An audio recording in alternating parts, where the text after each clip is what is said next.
Welcome to Podcast This Escape, the podcast where we talk about the escape room that we escaped from in the previous episode of this podcast. We have just escaped Madison's room. Madison, that was great. Thank you. Had a wonderful time. Yeah, I'm glad you guys enjoyed it. You guys did very well. I really, honestly, this was a puzzle after puzzle after puzzle room, and I love that. I had lots of fun. I keep saying, and it's a really weird thing because I don't consider, I've said this a couple of times now, I don't consider myself much of a puzzle maker. I don't think of myself as a puzzler or a puzzle designer.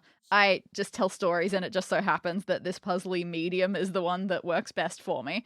But when it comes to doing escape rooms, I like puzzle more than story. I loved doing puzzles. Like, the story can be as loose as it wants. As long as I have the puzzles, I'm kept happy. This was fun. This was fairly like in terms of the story, it wasn't like a narrative with twists and turns. It was a task you've got to do. It was your standard, cool, here is your goal, let's get this done. Here are all of these thematic puzzles that fit the location. But I loved it. I really enjoyed wandering around, doing these puzzles, connecting this stuff up. I had heaps of fun. And this is clearly a theme and a setting that means a lot to you. This is coming from personal experience. Yeah, so I work like 3 part-time jobs. I'm going to grad school in the fall, so gotta save up. So 2 of those jobs are both pool related, and I've pretty much just lived at a pool my life. So I am a swim coach, and then I am also a lifeguard. So yeah, it's definitely, I sit at a pool every day, and I kind of just looked at stuff, and I was like, oh, diving torpedoes, that makes a lot of sense.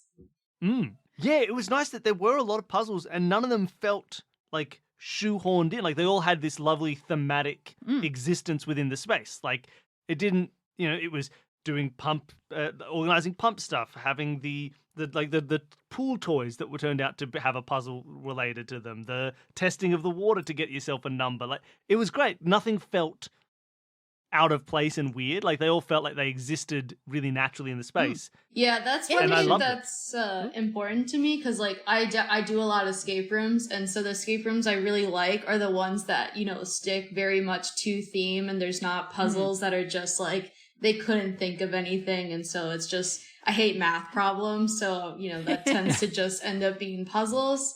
So I really like everything that was in this room could theoretically have happened. Like the never wet spray paint, that's like a thing that I've seen lifeguards, typically they're writing like, don't run, so that when it gets splashed on.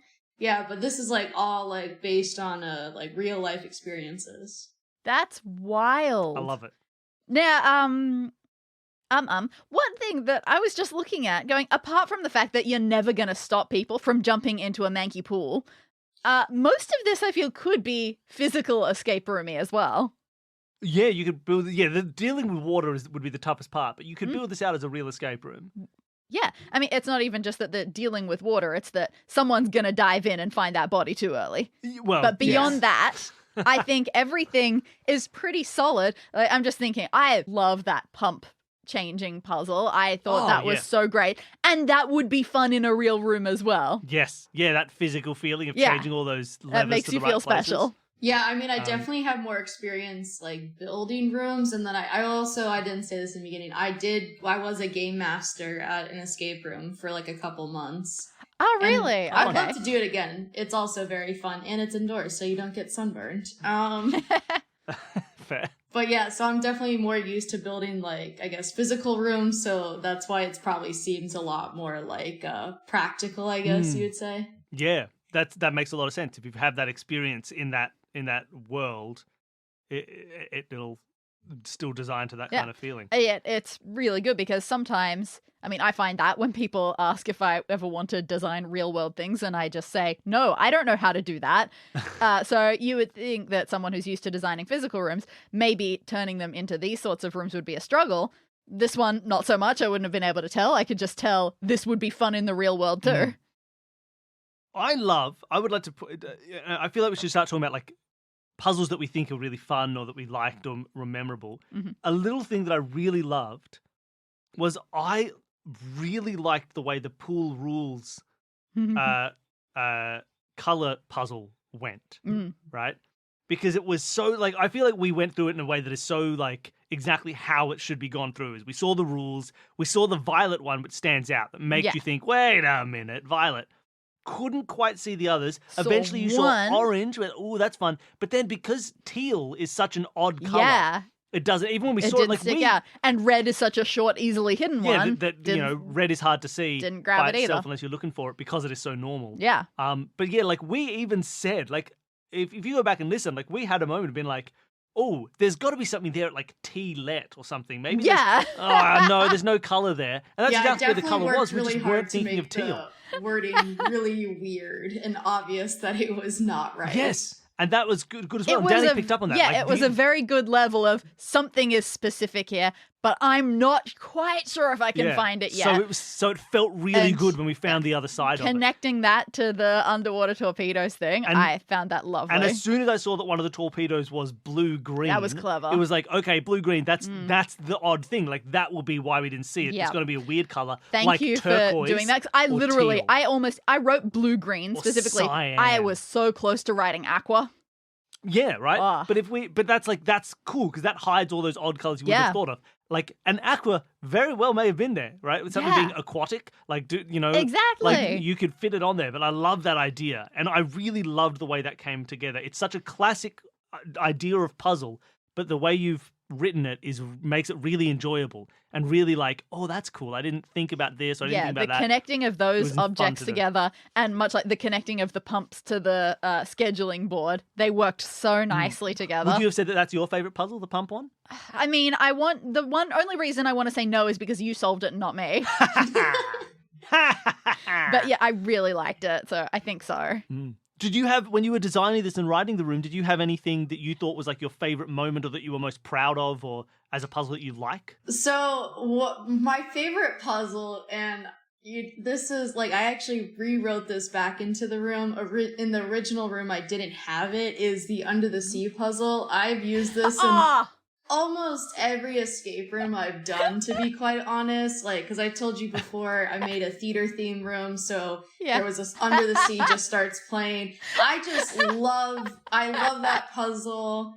I think, in my mind, it's just very clever. So I rewrote that back into it just because I wanted to share that, because that's like one of my favorite puzzles of my life. That's fair. You feel semi-trolled by it, but it feels so good when the stupid thing you try turns out to be right. That was great. That was a good comment where I thought, maybe we should check under a sea, but I had no idea if there were any C's in the room, and you were like, otter champs, come on, get out of here. I did see the letter C. Good, I did contribute there. Oh, man. It was a lot of fun. Did you play test this room much? Yeah, leading up to this recording? Like I said, I did this as a college fundraiser. Yep. So a lot of people at my college, which is Dickinson, got to play it. So it got played a lot. The only main change was adding in the phone playing Under the Sea. Everything else is from the original room. Oh, nice. Oh, wow. So nothing that needed to change.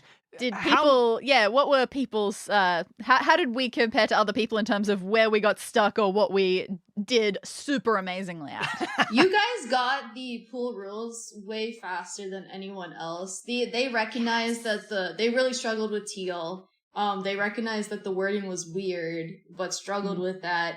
They also, because I changed I did change one thing. I tweaked how you found, the secret message used to just be like a hint to something else, and I changed it because I felt like you guys didn't need the hint, to be quite honest. So I changed it to just the puzzle, and people used to just be able to solve the puzzle like you guys did through logic, but the main thing that helped them was I had the letters capitalized as they would, so I had a lowercase letter and then an uppercase letter so people could easily guess PH. Yeah. I thought I was pretty clever with doing the misspelled lifeguard tube, but if you don't find that early on, then it doesn't really matter, and you guys were able to solve it without it. So now, what was that again? Because we only sort of very briefly looked into that. There was a lifeguard tube, and what was misspelled? So it was lifeguard. It was a typo, so the A wasn't actually an M, so A equals M, and then that's the cipher code. Gotcha. Oh, I didn't even think about that it would be like doing a a consistent proper cipher. No, yeah, because I mean, it definitely seemed plausible. Yeah, but I yeah, should have we thought just about didn't go for that. It was just a rotational cipher. I just went, it's just randomly changed letters, and it's just a new code to work out. Well done for going straight to green for that. I went, I don't know, they could be L's, they could be T's. There are lots of double letters in the world. But then remembering how many colors we've been and also that with. I think there's no way we could have solved it. I was using.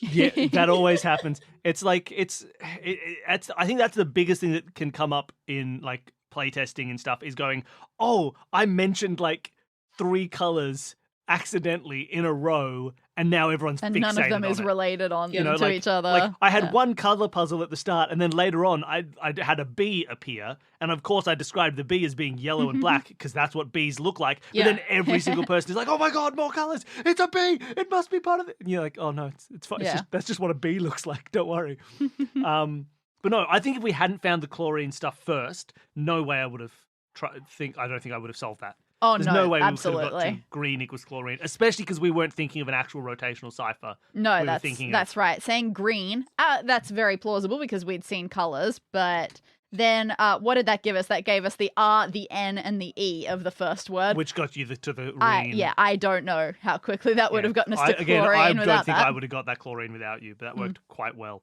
And I think it was literally, as you were saying in the episode, like, the thing that made us do that is playing Nancy Drew games where they will just give you a page where it is randomly assigned letters, no rotational cipher, just like completely at random. And they go, hey, solve this. It. Solve it. So you just have to look and go, okay, well, there's a 1-letter word, so that letter must be either A or I. So then we check how that looks with all the others. Yeah. And then look for common 3-letter words to try to make the happen. Yeah. And just scramble from there. And it's loads of fun as long as you know that's what you're supposed to be doing. Yeah. But this one was great. It was nice. It was quick and clean, and I very much enjoyed it. It felt very smart that we got it without before the hint. It's true. The fact that you find a hint afterwards is great. Then you feel really smart. Like, I didn't even need that hint. Yeah, look, it was lovely. I had a lot of fun with it. I was so sure those circles, the donuts, would be a number to letter indexing of code. the alphabet. That's really clever. I kind of wish I had thought of that. I had 2 thoughts going into it. It was either going to be when you said they were like at different lengths, and then you said 20 on one of them or something. And I thought, okay, that could be sequencing of the alphabet. But my other thought was maybe it's Morse code. Maybe there'll be like 5 and then a gap, and then there's 2, and then there's 2, and then there's 5, and it's all between like 5s and 2s, and they'll either get long or short. As soon as we had the idea that it was a bit random and not something that we could easily count, I definitely had no idea what it was supposed to be doing, but thinking, oh, this is going to be a visual puzzle of some sort, makes sense. Yes, yeah, and that is, I think, the hardest thing to do in an audio space, while also being the easiest. It's easy because you can just say, hey, here's what this looks like. You cannot be confused. It looks like this word. And that's very nice. But it can also be a little bit tough to be like, I'm trying to communicate to you that you can't quite see it and you need to look somewhere else without saying the words, which we had to do in the end. You gave us the pretty clear clue of you can't quite see it, new perspective. Yeah, so and those are the hardest ones to get across, I think. The secret message when you pour water on the do not caution area was reel out, then guard. So it was pretty easy and straightforward. Oh, I see. So that's what the hint was originally. That's interesting. Okay, cool. Yeah. And then, if we'd had that hint, it would have been very easy, right? It would have been like, I'd reel it out, sit in the guard chair, easy. It still wouldn't have been too easy. I still would have felt good about it. True. Wouldn't have been too easy, but we definitely wouldn't have gotten stuck on it. No, yeah, look, I had a lot of fun with it. Is there anything that you think, if you were going to do another room, is there anything that, like, doing this one kind of taught you? Is you like, oh, I would change this, that, or like, I really loved these elements? Or does it just sort of fit in with your existing experience? I don't know. I think I would do less colors just because I didn't realize how many colors I was using. Doing the verbal one was fun. I do like building the physical props, and part of me was just sad because I did build some of the props already before COVID hit. So like I have like a map of Greece in my room, and I have like some like stitched napkins for a Hannibal room just lying around my house. So I do like the physical making of the room, but this was like, it was like a fun, like so cool. What I like escape rooms for is like a fun mental challenge. And it's just fun to think about it in the opposite way. Yeah. Oh, good. That's fair. Okay, now also we talked about like obviously where you got the idea from. What was your writing of this process like? Oh yeah, like, what was your starting point? Where did it balloon out from there?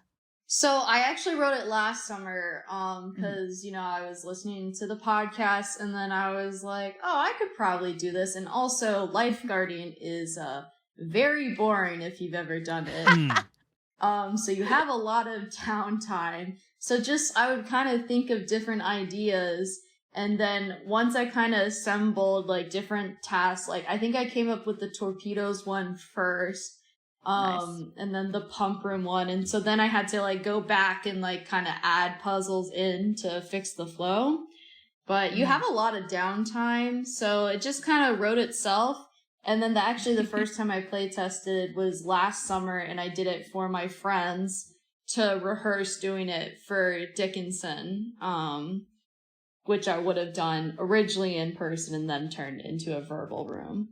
Man, so this has been a long time coming. Wow. I suppose so. And I like the idea of saying that lifeguarding has a lot of boring time because it's one of those jobs where that's good. Yeah, you want it to be boring. Oh, yeah. From a societal standpoint, you want lifeguards to not ever do anything. Exactly. We just sit in a chair and try not to get burnt too badly. Yeah, yes. That is the big and the sting other of thing why I could is never because do that. it's so hot, you get very drowsy. So doing stuff like this helps like keep me awake, you know, like actually using my brain. Do you get to have? Can you have a notebook while you are doing it to keep ideas down, or do you just have to not when I'm memorize on the everything? Stand, but like it's so you're 15 minutes up and then you're 15 minutes down. So if you get down, you can like quickly jot it down. And typically, it takes me a while to like flesh out different ideas. Mm-hmm. I will say, I used to work retail in a very, very unvisited toy section of a department store. So I'd have these days where, you know, I'd be standing behind a desk and I'd have one customer enter the area in a full 8-hour shift, you know. And so a lot of my days were just standing still for 8 hours. And I wasn't allowed to have anything with me. I couldn't have a notebook because, that's unprofessional. What if a customer sees you being a human being? You know, you can't have that's not even a reading book. Having a notebook always looks professional. Yeah, can't have it. Well, couldn't have a reading book, couldn't have a note. I was near the book section. I would occasionally go across to the book section, borrow a book and just read it for a day at work. But occasionally I'd want to like write stuff on a personal level, right? You know, campaign planning or other projects I was working on or things like that. And I ended up with a very large collection of stuff that was written on receipt paper that I would just print out of my register. Just like print some receipt paper, grab that, start writing on it. You know, and I just had these long threads of receipt paper with notes that I'd been taking throughout the day. Yeah, it was great. That's awesome. That was my life. And lots and lots of tiny origami cranes made out of receipt paper, which isn't very big. So the that cranes must be are horrible. Like these tiny little things. Oh, man. Well, I had a really great time doing this, and it's fun. I like how many rooms this season we've been starting to get rooms like this one, the last one in particular, of people really bringing their own experience in an area that I know so little about. I feel like I'm really learning about these different professions. You could go be a lifeguard right now. I'm prepared. Yeah, just go break into a pool, get it ready. Exactly. Yeah, look, I loved it. I love the clear. You know what? I really found the very clear conceit for this one quite enjoyable. Yeah. And I wasn't waiting for the twist where it turns out, like when the body appeared, I thought, oh no, there is a twist. Yeah. Now we have to solve a murder. But I'm kind of glad there wasn't. I really liked that it was just like, you know your job, you know your goal, do it. Just do it. Which is kind of like, to me, it's very, you know, you're so narrative focused. And I think because of that, a lot of the people who come in are very narrative focused. Now. But it's kind of, this felt much more like going and doing a real escape room where it's just like, you got to break into a bank vault. There's no twists. Just literally, please try and break into a bank vault. It will be hard. There will be puzzles that stop you. And this, the same idea. Like, it wasn't there's a twist, your goals change. You find out that actually they've been Turns smuggling out Sam's money. been sabotaging the pool the whole It's just like, time. no, you got a job, and I'm going to make it difficult for you to do the job. Yep. Felt really kind of comforting in a way. I really enjoyed it. It was nice to be able to just go, I know what I'm doing, and I'm just going to do it with some puzzles. Yeah, trying to incorporate any sort of like a narrative twist in that sort of way. It wouldn't have quite matched the tone. And it was great. Would have taken it away. I had a lot of fun. We just had some great puzzles to do, and yeah, it was lots of fun. Wonderful. Well, thank you, Madison, for bringing that room to us. It was really lovely to play it. Mm-hmm. Yeah, I'm glad you guys had a great time. Yeah, thank you so much for that. And if you ever have anything more, please bring it to us so that we can show it off to everybody together. Definitely. Thank you guys so much for having me.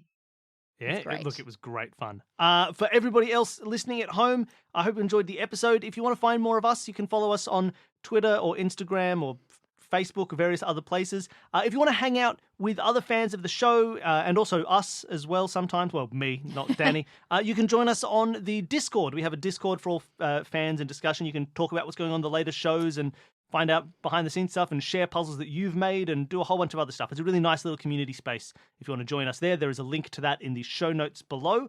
And the other thing, if you want to help support the network, so support Escape This Podcast and Solve This Murder and any other projects that we're working on, you should sign up for our Patreon. It's the best way to support the show. And you get some fun extra bonus things as well. For anybody who donates at any level, you have the chance to appear as an NPC in one of Danny's rooms that she designs. But if you... I'm sure we can have an Owen, Sam, Chloe, and Hallie as well. Hey, no, you can't steal them. Wasn't intentional, but those ones are for you. Also, $5 donors get all of our bonus episodes in audio, which is a whole bunch of fun stuff that we're doing. We are doing fortnightly episodes of 2-Minute Mysteries where we solve mysteries from the book 2-Minute Mysteries by Donald J. Sobel and try and figure out what they're going to be before we read them and then try and solve them as we go. You can get... behind-the-scenes audio for Escape This Podcast, which usually is all of our playtest audio. But this season, because we're not doing playtests, obviously, we're doing a show that has been now titled Remember This Podcast, where we go back to our old episodes from like season 1 and we talk about them and we review them. Escape existed. Yes, ones that we didn't really break down. And we're making them more professional ready for when we've got to book them. Exactly. So that's a fun series as well. And also the other benefit we've just put up recently for that is... the most recent mystery of Solve This Murder was released in its entirety on day 1 for our Patreon backers. Yeah, so people normally if you love to binge, it's also a good idea. Yeah, people normally get those week by week, and this was a 6-parter, so it would take 6 weeks to get to the end of the mystery. And if you like your suspense, I guess that's for you. But if you can't handle that, which is much more like me, and you want to get to the end as soon as possible, then that's what the Patreon people get as well. But yeah, it's a great way to support the show. And if you don't want to sign up, you don't have to. The whole point of a Patreon is that it's people supporting a show to help everybody else get cool media for free. That's the beauty of Patreon, you know? So thank you so much for listening. Yeah, best thing you can the best other thing you can do, the best free thing that you can do, spread the word. Keep telling people about us. Tell a That's friend. What you need. We're an enemy. You need ears. We need ears. Yes. We need your mouth to tell other ears. I can't see if you have ears right now. I've got headphones. You have no way of knowing. So thank you, everybody, for listening. Thank you, Danny, for playing. Do you feel like you improved? I feel like I'm getting better now. I feel like I'm getting there. Room 7, beware. And thank you so much, Madison, for coming on. That was lovely. Thank you. All right. Bye, everybody.